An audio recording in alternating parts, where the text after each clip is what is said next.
I'm Liz Capezuti. I'm an associate professor at New York University College of Nursing, where I also direct the Hartford Institute for Geriatric Nursing.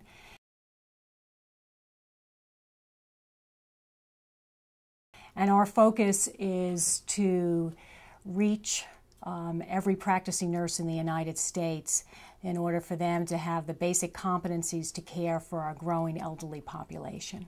Our elderly population only constitutes 13% of Americans. However, they consume more than 50% of healthcare costs in the United States.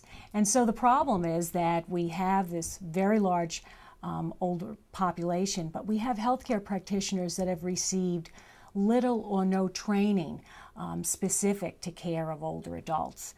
And part of that problem was we just didn't have the science. And fortunately, in the last 35 years, there has been considerable research that has been conducted, and we do have a great deal of science and a great deal of better health care that we can deliver. Unfortunately, we don't have a population of nurses and physicians and other healthcare professionals who really have received any of that training in their basic education. And so now we're playing catch up because most of them have not had that training. We are now attempting to reach, in our case at the Hartford Institute for Geriatric Nursing, to reach every nurse in America, to make sure not that they're experts, but rather they have basic competencies to care for older adults.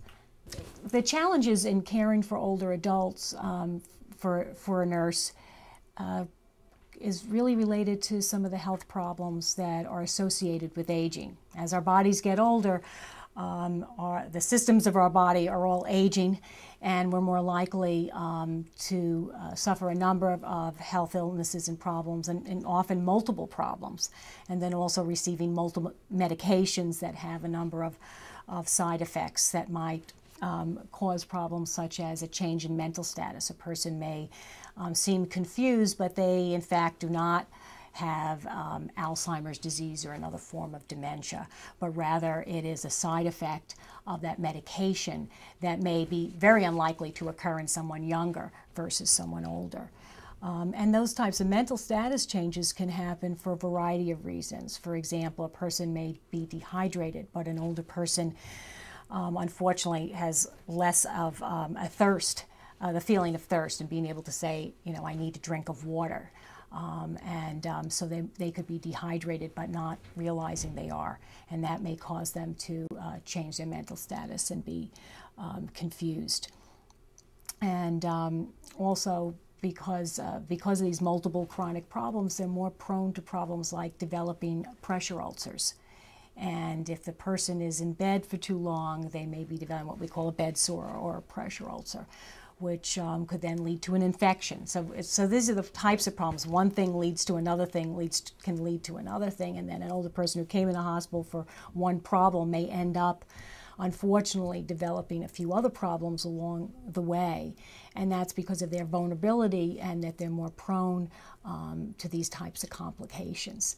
And so we know how to prevent them, but unfortunately, the education to nurses has not been adequate to really provide the kind of education specific to preventing these types of complications. The most enjoyable thing about my work is that I'm always receiving feedback from nurses around the country. And the thing that to me is the most gratifying, and I often print these emails out, is you heard me, you helped us be able to improve our care, you responded to us. So those types of things that you really feel like you're making a difference. And I go around the country and I see many of the sites that are involved in our projects at the Institute.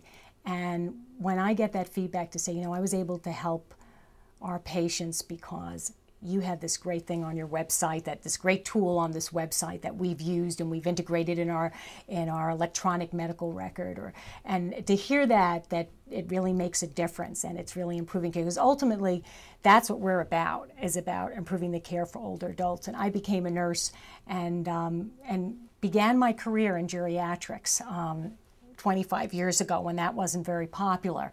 And to know that I can continue, even though I'm at a university setting, that I can continue to touch the lives of these older adults, that there's being improving through the work that we're doing with the nurses is a great job.